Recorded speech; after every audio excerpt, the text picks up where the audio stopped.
transmitted through piston and engine cylinder to other parts of the machine, right? So there's going to be transfer of energy, that is heat energy is converted into the crankshaft rotation. In case of brakes, what will happen?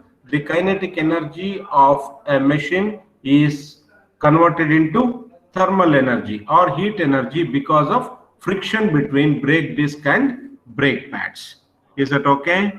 Are you there? So during the process of energy transfer, there is going to be generation of a lot of forces, and it is the job of a design engineer to find out size, shape, and type of material needed for such component.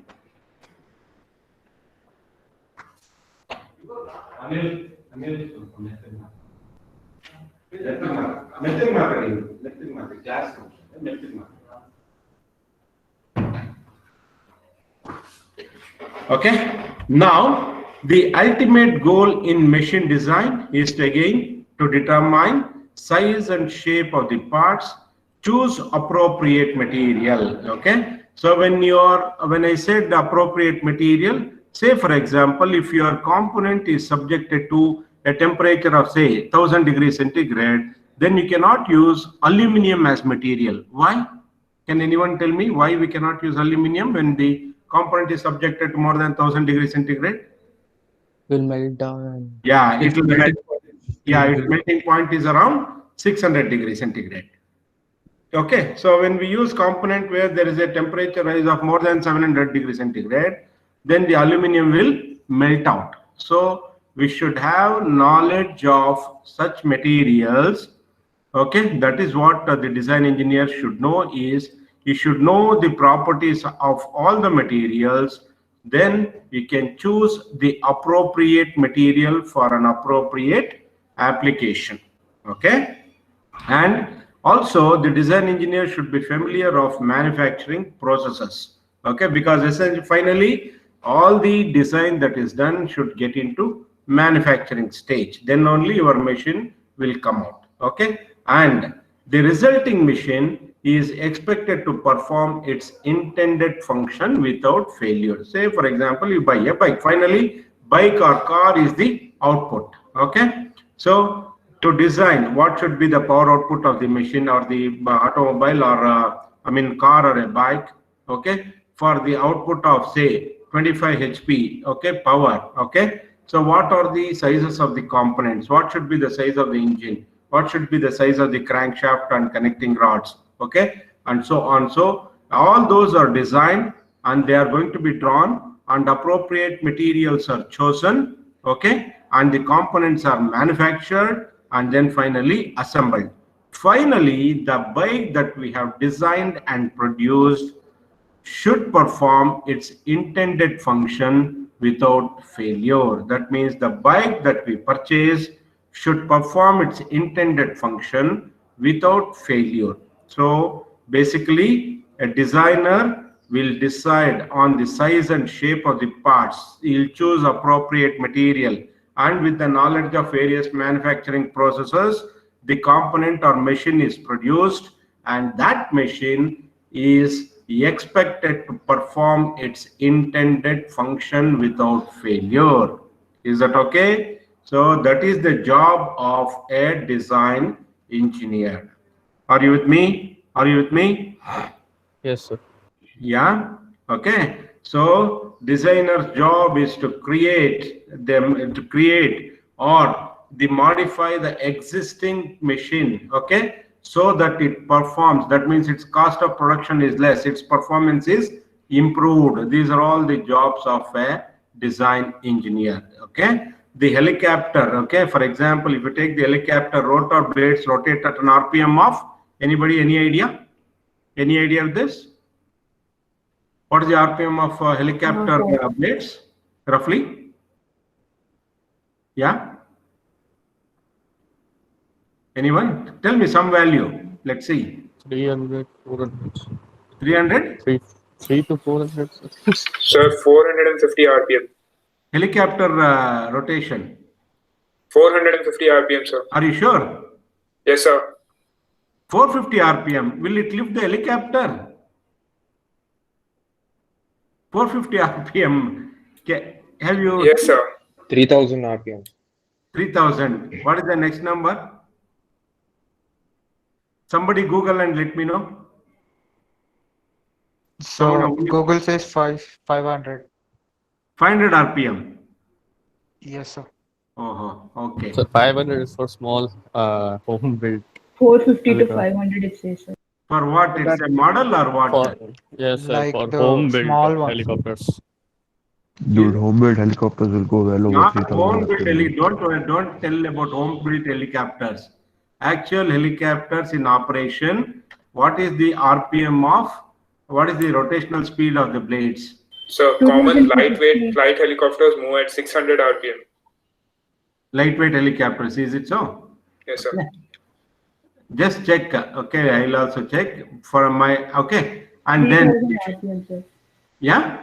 3000 RPM. Okay, so it's a 3000 RPM is a big value, and then we have 3000 got RPM is the tail rotor. not tail. I am telling about main rotor spindle. Yeah, main rotor speed is 450 to 500. Okay, whatever, right. So it is subjected to higher RPM. Then when you take up the aircrafts, bigger aircrafts, okay. So the speed at which it will move is around 3,574 kilometers per hour. When you take space shuttle, it will go at a speed of 28,000 kilometers per hour. That is the speed of Columbia space shuttle, right?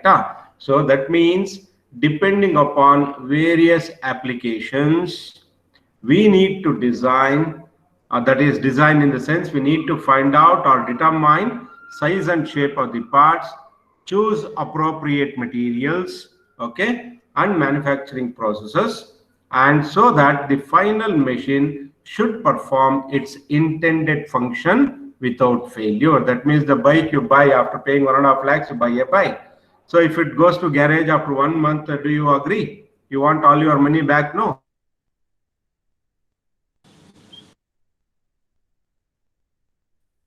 Yes, sir.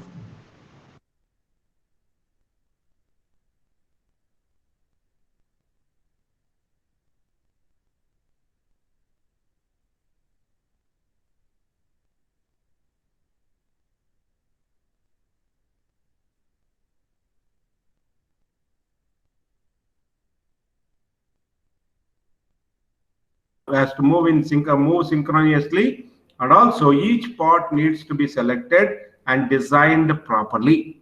Designed in the sense determining of size, shape, and materials, and final product should perform its intended function without failure.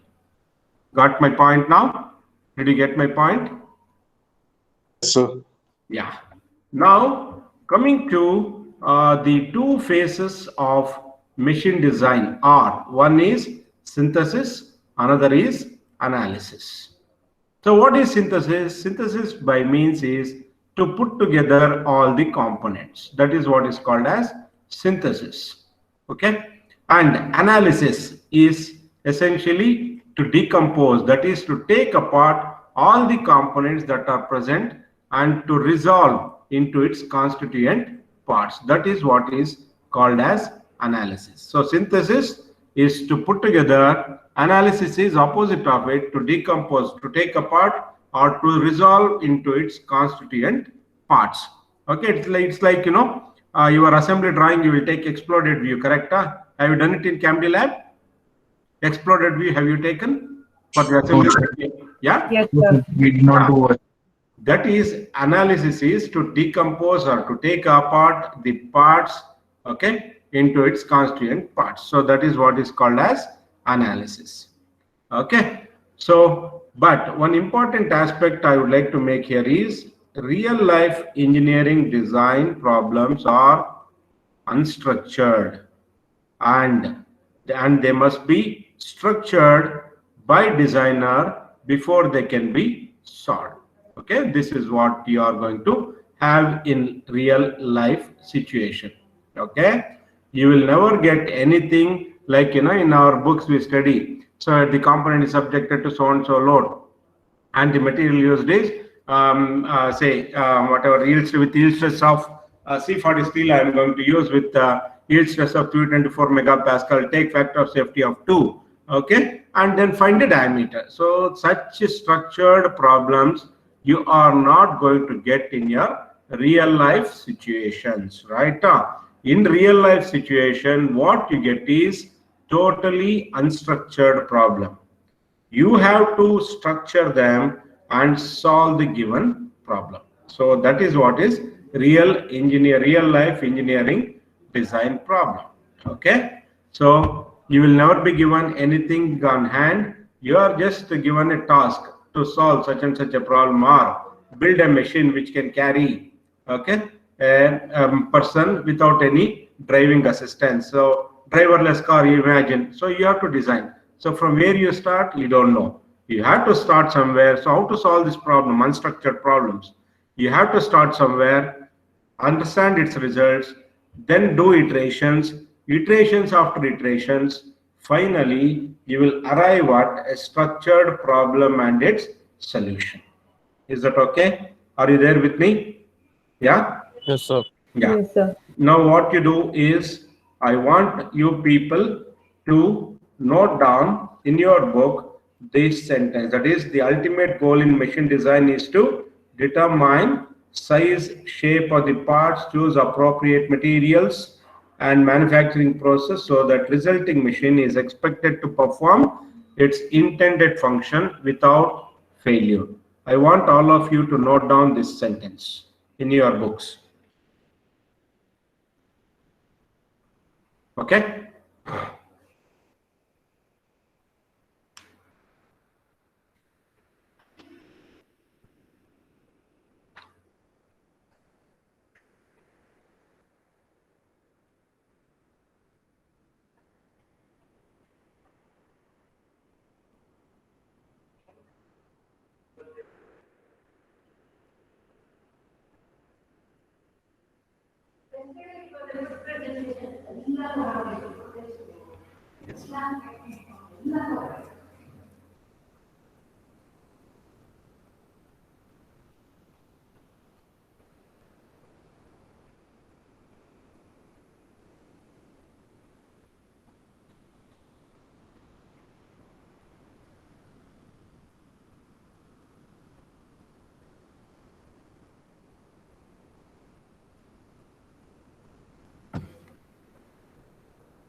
Please note down. Why I am telling you to note down is you would have forgotten how to write maybe.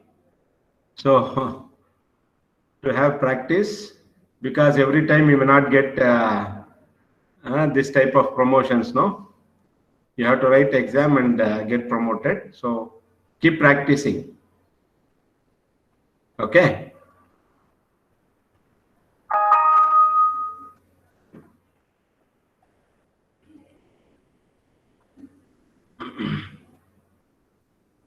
Okay, Sai Sumant. Okay, are you writing? Yes, sir. Jayant Bansali writing. Yes, sir. Okay. Is the screen visible now? I have reduced it. Is it visible Yes. on your screens? Yes, sir. Yeah. So I want you to write this sentence.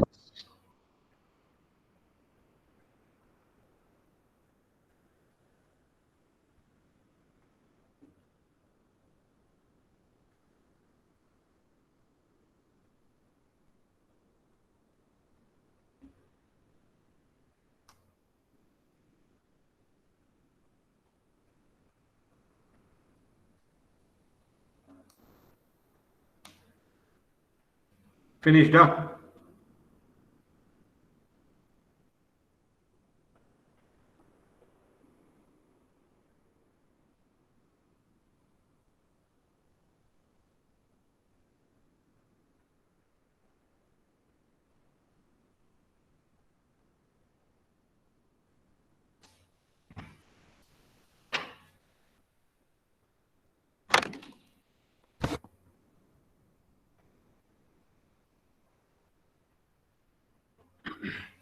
Just typing your USN and then going out will not be sufficient. Okay, I'll take attendance as usual. Okay, so that time you have to be there. Finished? I think you have finished. Yeah? Yes. Yes, sir. Yeah. Okay. Now, so please note down this. The two phases of phases, you take it as phases, not phases. You take it as, I think, phases will be more appropriate. Two phases of machine design or synthesis and analysis. Synthesis means to put together, and because we keep using analyze, analysis, and so on. So what exactly analysis means is to decompose, to take part, or to resolve into its constituent parts. This is what is analysis. Please take down the two phases of machine design are synthesis, analysis. Synthesis means to put together, analysis means to resolve into its constituent parts.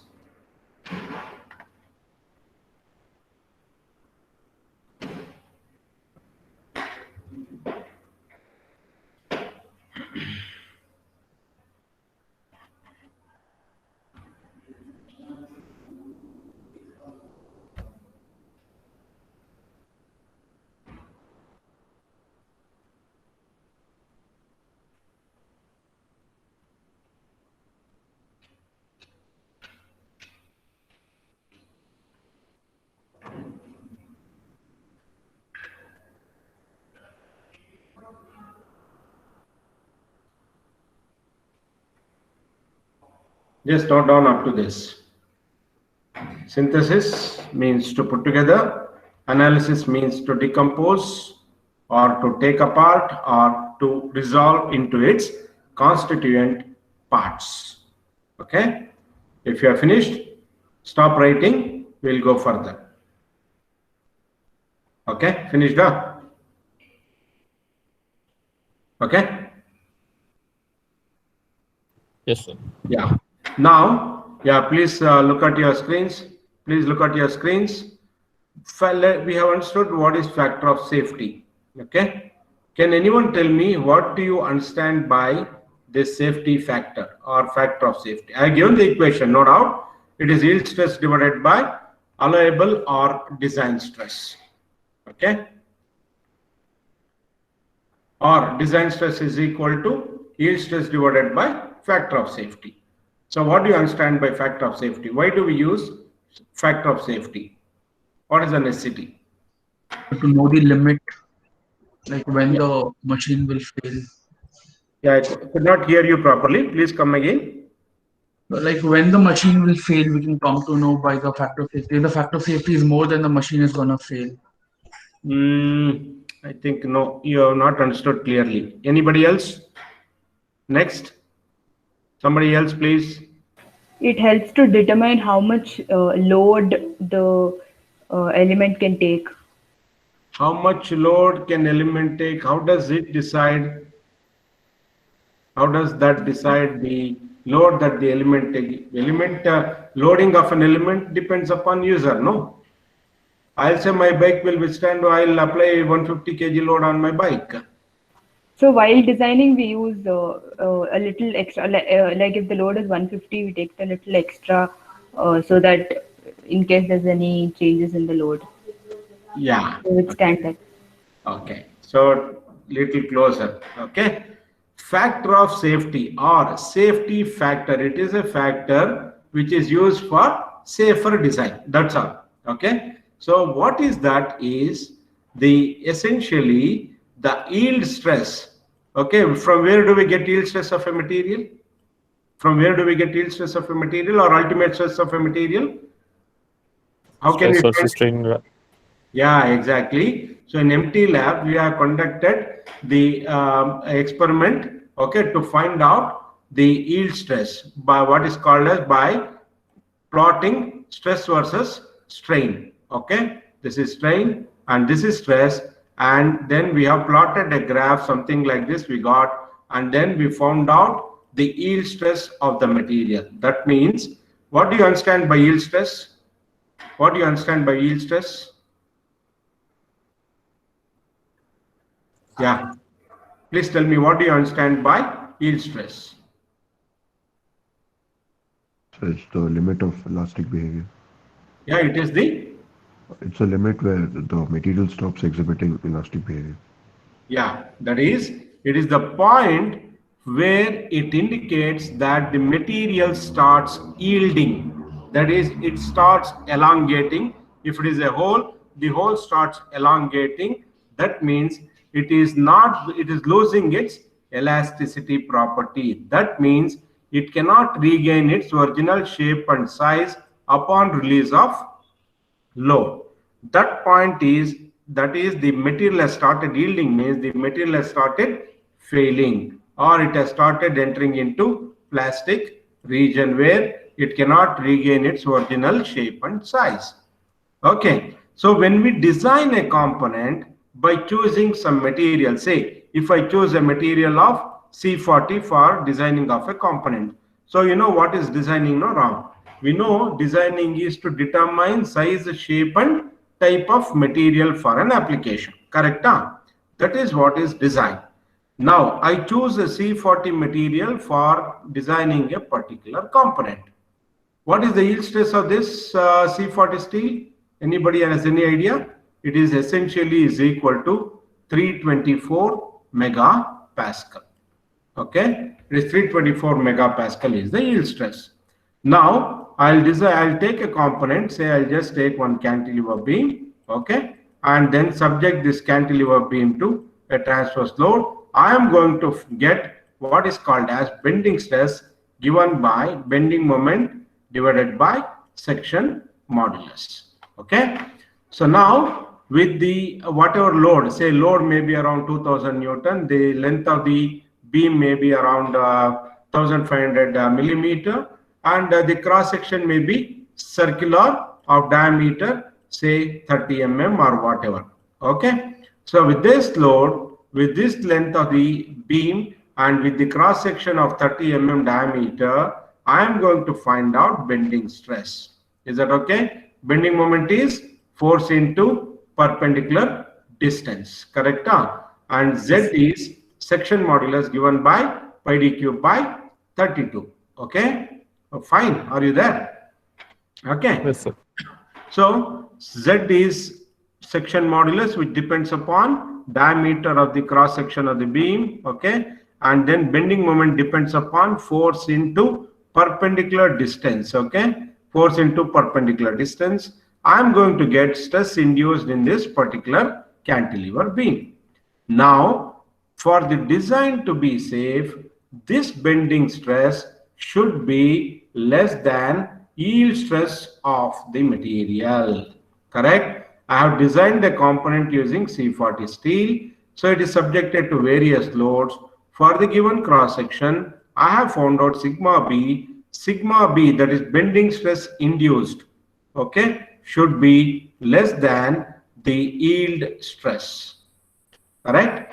So, but what will happen is, if I use the entire 324 megapascal, automatically the beam starts yielding. So therefore, what I do is, I'll see that the cantilever that I have designed, okay, will have bending stress induced much lesser, maybe half of it. Say I'll restrict it to 162 megapascal. That means, okay, bending stress induced is 162 megapascal. I'll restrict. That means sigma y is reduced by 2. Correct? So the factor of safety I have taken is 2 here, and the stress induced, maximum stress induced in the cantilever that I have designed is 162 megapascal. Correct? So now my design is safe. Okay, that is what is called as safety factor. What is the safety factor that I have used? It is 2 here.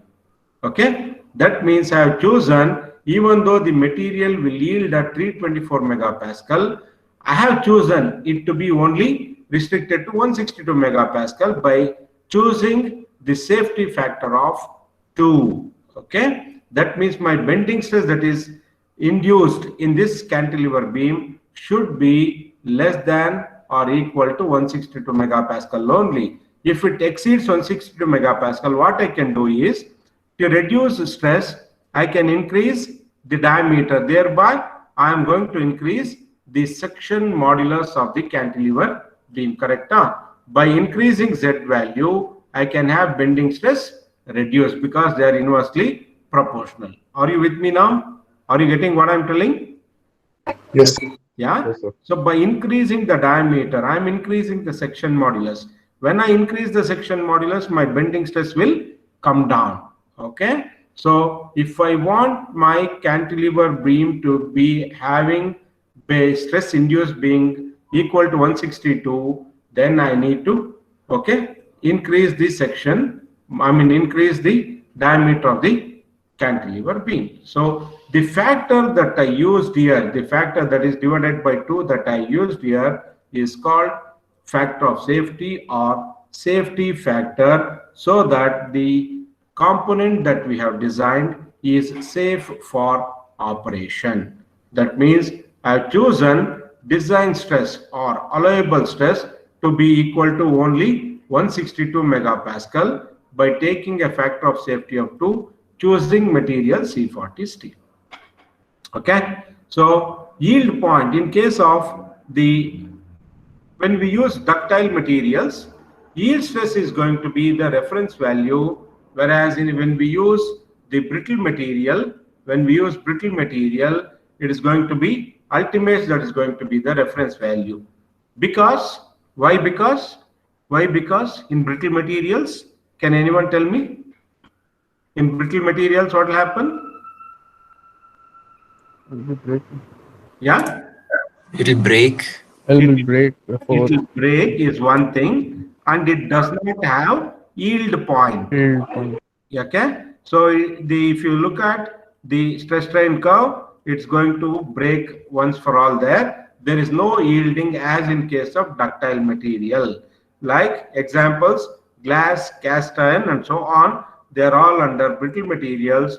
So when you are choosing brittle material for your component, okay, then it is going to be ultimate stress, that's going to be the reference. When you are choosing ductile material, yield stress is going to be the reference value. Okay, are you getting it? So this is what is factor of safety, which is essentially is the ratio of yield stress to design stress in case of ductile material, and it is the ratio of ultimate stress to design stress or allowable stress in case of brittle materials. Are you getting me? Are you with me? Yes, sir. Yeah. Now, please note down into your notebook right from factor of safety to this part. That is brittle material for the component. Ultimate stress is the reference while using brittle metal for the component. Please note down clearly, neatly into your notebook.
Noted down? Still noting, sir. Yeah, noted down, noted.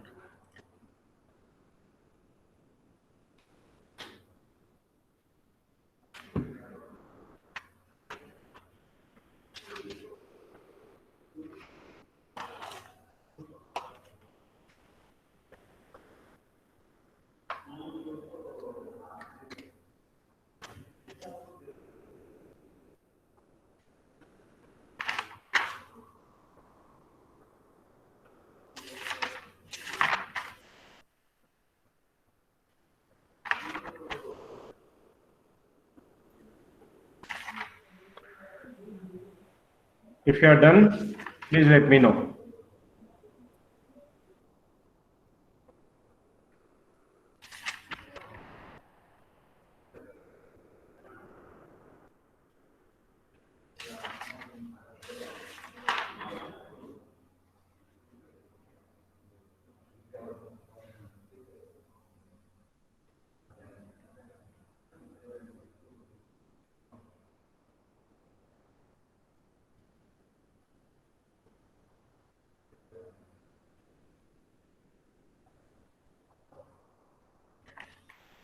Done, sir. Done. Okay. All of you, please switch on your videos. Please switch on your videos.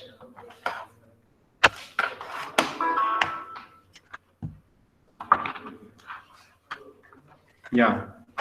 Sai Sumant. Sai Sumant. Is there? Sai Sumant. Present, sir. Okay. Abhishek. Present, sir. Abhishek. Where is Abhishek? Present, sir. Video, okay, right, got it. Yeah. Abhishek Narayan. Present, sir. Okay. Adarsh Desai. Ajay Sunil. Yes, sir. Okay. Akram Anwar. Present, sir. Akshay Yadav. Present, sir. Alap Mundayur. Present, sir. Okay. Nambiar. Yes, sir. Present. Ashutosh Nadella. Present, sir. Okay. Please raise your hands. Okay. Biban Kalita. Present, sir. Biban. Yeah. Fine. Chinmayi Prasad. Chinmayi Prasad. Yeah.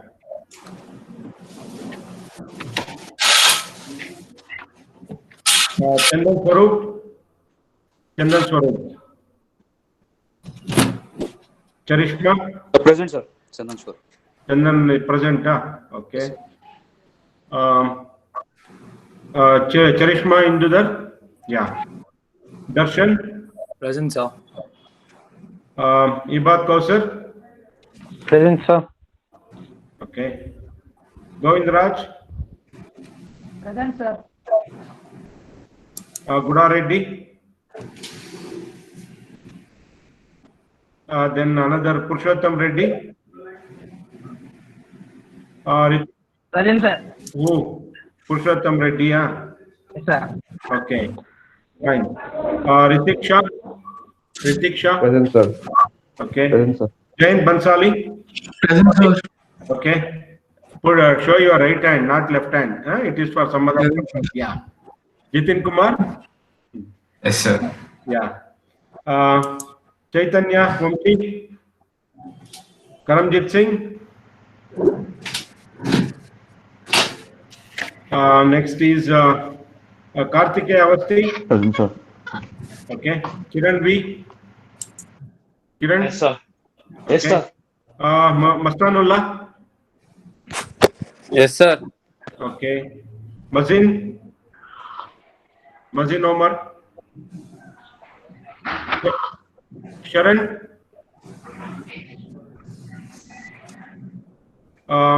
Narendra. Present, sir. Okay. Nihal Shetty. Yes, sir. Okay. Nikhil. Present, sir. Nimala Vagmesh. Yes, sir. Present, sir. Are you there? Nitin. Okay. Nitin. Prajwal. Prayag Vasudevan. Yes, sir. Okay. Prince Prabhakar. Yes, sir. Okay. Prince and Pinto. Yes, Pinto. sir. Yes, sir. Rakshit. Yes, sir. Okay. Rishi Dineshwar.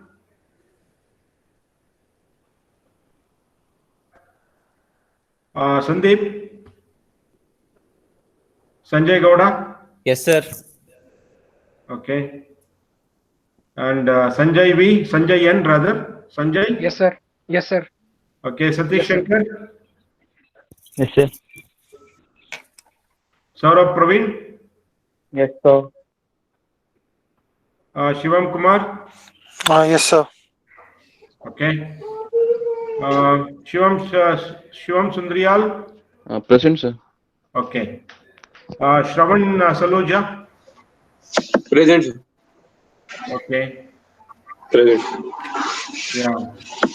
Srinidhi. Srinidhi N. Siddharth A. Present, sir. Okay. Siddharth Sonu. Siddharth Sanu. Yes, sir. Present, sir. Okay. Sudeep KS. Sunil Kumar. Tarun. Present, sir. Okay. Vinay J. Vinay J. Vipan Singh. Present, sir. Okay. Vivek S. Vivek S. Milan Chaudhary.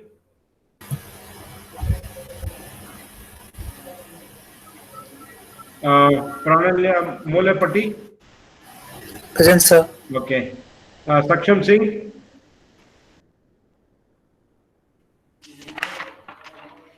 Chaitanya Patel. Yes, sir. Okay. Mahesh Madiwal. Nishant. Ramesh. Shashank. Akshat. Yes, sir. Okay. Sautrik Rai. Mahima Raj. Mahima Raj. Srivatsal.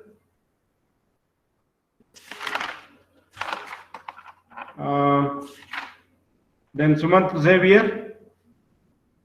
Madan Kumar. Manu. Shadab. Ganesh. Vijay Kumar. Okay. All right. Okay. We will meet again tomorrow. Thank you, sir. Yeah. Thank you, sir.